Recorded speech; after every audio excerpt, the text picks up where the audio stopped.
Welcome back, dear viewers, and of course, as we were speaking, me and my colleague, we were talking about leadership and all the good stuff behind creating a good environment for teamwork. Today we are having our first guest of the day, Mr. Osama Almethen, Chief Emergency Medical Technician. Welcome to the show, Osama. Thank you, Angel, and good evening to you and to all our viewers, and thank you for having me on your show. Welcome. We are so happy to have you here one more time, also in Hala, Kuwait. So basically, we all know that leadership is important, right? Yes. So today we would like to focus more about, and at the very beginning, about you describing yourself and how you managed to have a good leadership for the team. Okay, well, leadership, as you said, is very important. And when you lead in a group, or if you are a head of a department, then you set an example for these people. So you have to be at your best behavior and best experience to them. And also you have to understand that leadership is not only making rules or passing on orders or something like that. You have also to work with them side by side and see to their needs. Leadership is a great job, and it's a great responsibility. And for me, it's actually working for the employees and try to create the best environment for them. So leadership is not really just how to deal with the superiors. You have to actually know how to be in touch with your employees and try to make them as comfortable as they can, so they can get the job done for you. Yeah, that's really interesting. And I guess, yes, it is crucial to have a leader for all party members. Otherwise, the party members will collapse, I would say. Right. So what kind of qualities do you have, or do you actually believe are essential for a chief EMT to effectively lead a team in the emergency situations? Okay, when it comes to an emergency, you have to be actually quick, and you have to be precise, and you have to be clear as much as you can. When you try to pass orders or you try to make a decision, then you have to stick to it. And for us as an EMTs or paramedics, sometimes leadership changes. And sometimes you are a leadership, like in a group, working in a group, sometimes you are a leadership, sometimes you're not. So someone else will be a leadership. Especially working with patients, especially working with critical cases. These kind of situations, you need to know how to deal with the patient and the situation itself, and also how to deal with your crew. And the crew, when you are very clear with them, and you are on top of everything, and fast, and you know every job and how to divide the duty between them, then you completed and you covered the whole process. And as I said from the beginning, then you have to make sure that also you are shown the best example of a leadership, because someday someone else will be a leadership. There's going to be leading. This is as far as our job, you know. That's very interesting, and I guess, yes, this is very important, what you mentioned regarding you have to have a background information of the members, so you can know how to deal with this or that. Exactly. And where to position each and every one of them to have a great, I would say, and environment. Also, I'm sorry, but also you have to know the capability of each one of them and what they are best in. For example, I know, for example, Muhammad, he's really good for IV, how to open IV and prepare drugs. And I know Salim, he's really good on doing ECG and preparing for DC shock.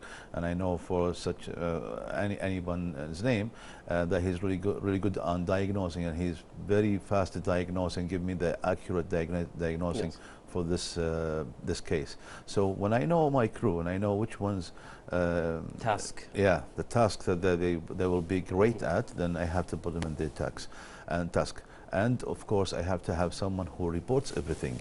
I have to have someone who takes reports and reports everything back to me, so I can make a decision what we're going to do next.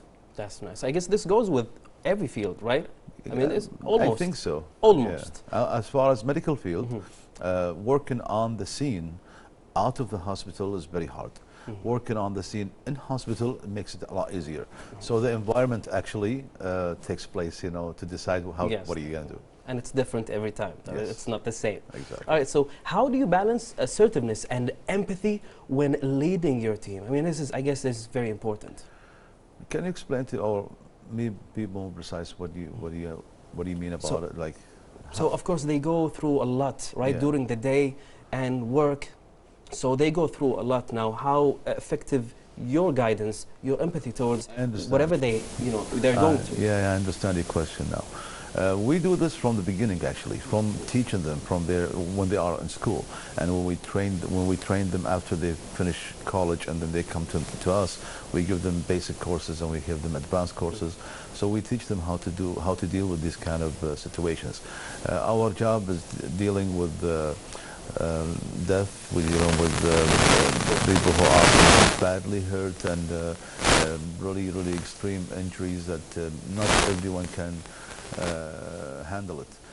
Dealing with it, the leadership has to understand each one of them, each one of the crews, and who's able to talk about it and who's not, and when can they talk about it. Yes, of course.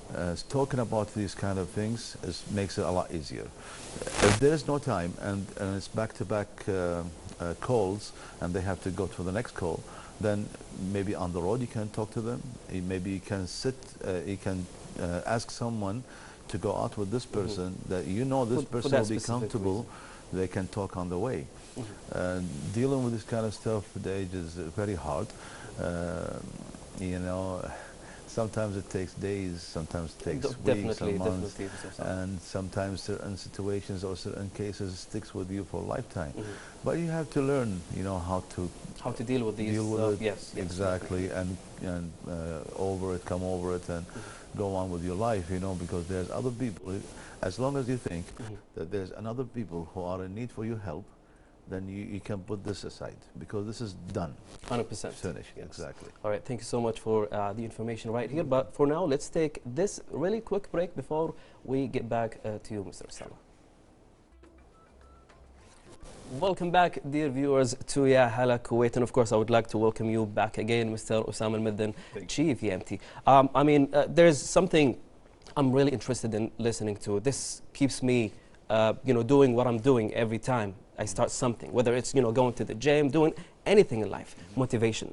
Yes. So when it comes to motivation, how would you motivate your members? This is probably inspiring, motivating. It has to go through one of these two. Exactly. Motivation is very, very important. I think when you work especially when you work shifts, and you are working with a crew for 24 hours, and then you go off for 2 days and then you come back for 24 hours, you have to think of motivations. If you are a leadership and you are leading this crew, then every time, for example, when I used to work as a leadership for a small crew in the ambulance center, every time I have to go back to work, I go there the earliest I can go. I'm the first one on the scene. I'm the first one, sorry, in the center. I take over the shit before us, and that would give them some motivation that our leaders there before us, even an hour before we started. He's trying to help us with everything, even with the simple things, checking equipment, making sure all the statistics is right. Everything's checked and prepared for them. So they'll be comfortable. Bringing up their self-esteem, self-esteem is very important, especially with our line of duty. If your self-esteem is down, it's really hard to work in this kind of job. So bringing up their self-esteem, even if they have mistakes, because whoever works, they will make mistakes. Definitely. People we all do mistakes. We're people human who don't make mistakes, they don't work, actually. So if you are working hard, mistakes happens. But you don't have to put them down. You don't have to talk down to them. You don't have to discipline in front of everybody. You can choose a way to discipline, but you have to bring their self-esteem up. You can give them credits when they do something extra. Yes. You can put them in courses, like if they want to improve themselves and they try to become a better person, or try to become better in a certain equipment or tools, then you can give them that right, and give them motivation to come back and give you more. There's a lot of ways to it. There's so many ways. Taking the time to listen to them, taken the time to... I think this is crucial, listening to the members is something. Exactly. Because some people, they just, okay, I understand. Just leave the papers and leave. This is not right.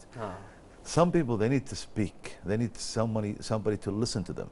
So listening actually helps to motivate people.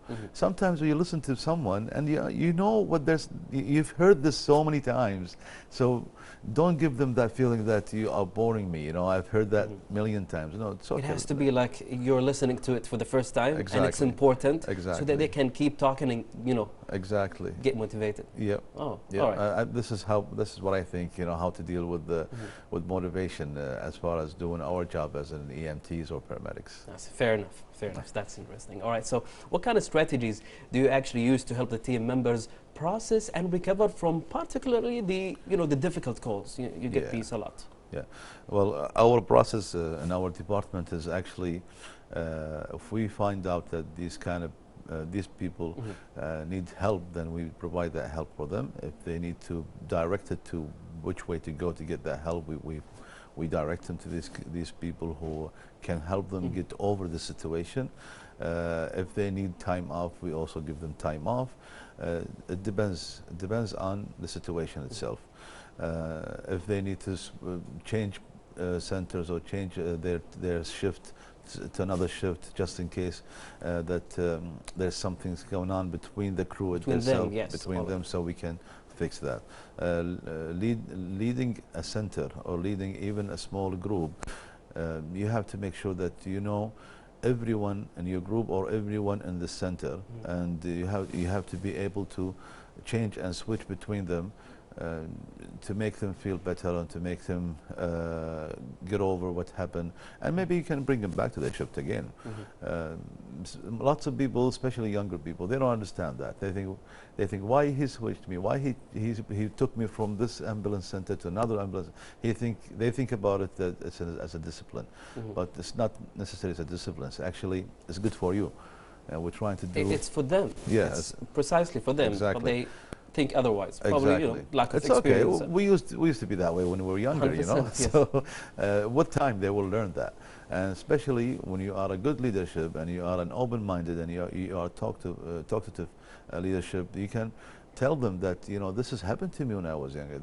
We went through all this. We went through worse than that. So we know that this is going to help you in the future, and you will learn from it. Because in the future, we're not going to be here for forever. You will be in my place to deal with other people.